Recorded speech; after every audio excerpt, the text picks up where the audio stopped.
Today marks the first Sunday in Advent, and we conclude the long season of Pentecost and prepare our hearts and minds for the coming of Christ on Christmas Day. So, what is Advent?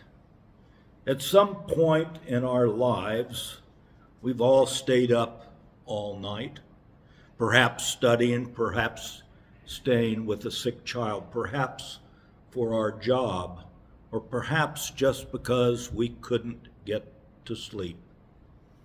Well, that's what Advent is all about, a time of waiting and watching. During Pentecost, we listened to a litany of Christ's parables, and we also heard the story of the end of days, which Luke describes to us again this morning. The parables paint a picture that is dark and foreboding, as well as amazing and brilliant. The day of the Lord is both one of judgment and of healing, both terrifying and exciting. But what does it have to do with our own preparations for the coming of Christ? Remember that first century Christians expected the second coming to occur during their lifetimes. They fully expected Armageddon any day. All the signs were there. When Luke wrote his gospel around the year 85, the temple in Jerusalem had already been destroyed. The Jewish revolt had been put down by the Romans, ending with Masada 10 years earlier. And most of the remaining Jews were either scattered or sold into slavery. The signs were all there, but similar signs have existed in every generation. And for some today, it's not any easier. So what are we to do? Some believe that the recent political events are harbingers of the book of Revelations. In the past few years, we experienced several signs in heaven and on earth: wars, bombings, mass killings, hurricanes, floods, tornadoes, earthquakes, epidemics, drought, starvation, and the inhumane treatment of millions displaced around the world.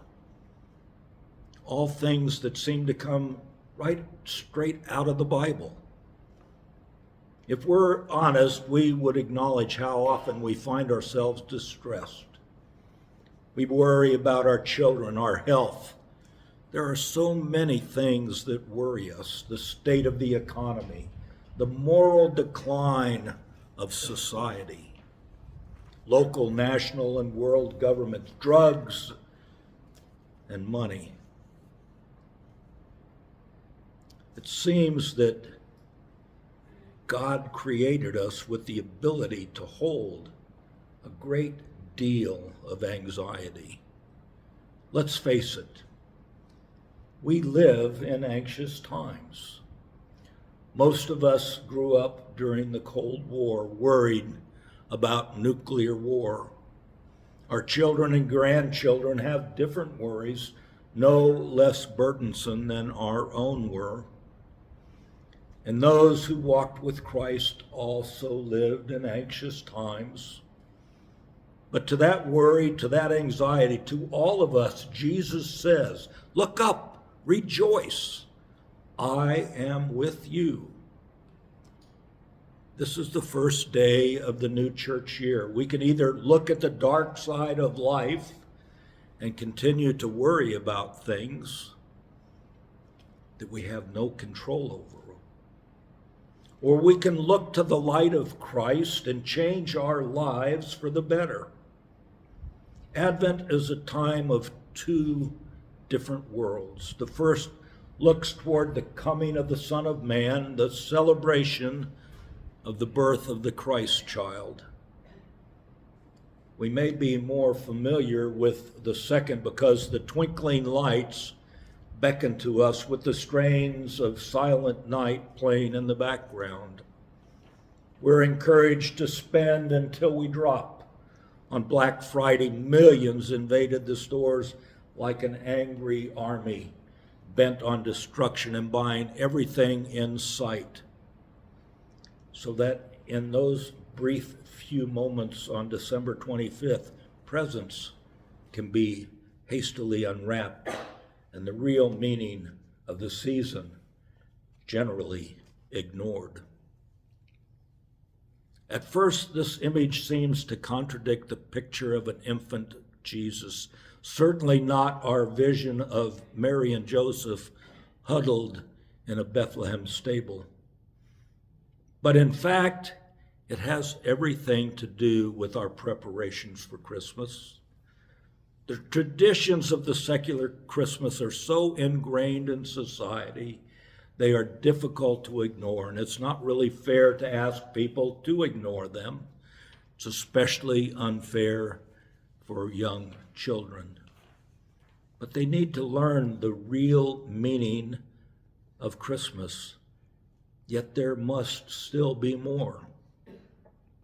The good news of the gospel is just that. Despite the fact that we live in anxious times, in spite of the fact that the signs seem to point to the end of the world, Jesus tells us that we can still hold our heads up high. This is a time when our lives are closest to God, and God can do something new in our own lives. The gospel challenges us during the season of Advent to draw closer to God in preparation of the Christ child, to wait and to watch. So tradition is fine. Decorate the Christmas tree. Light up the house. Exchange gifts with your loved ones. There's absolutely nothing wrong with that. But Advent is a short season. And I ask only one thing of you during these weeks. As you go about your Christmas preparations, take a moment each day to think about what it is that we are truly celebrating. Remember Mary and Joseph, the Christ child and his humble beginnings, and remember his inexhaustible love for each of us. Remember that those that are sick, the homeless, the hungry, and the lonely, those that are less fortunate than ourselves,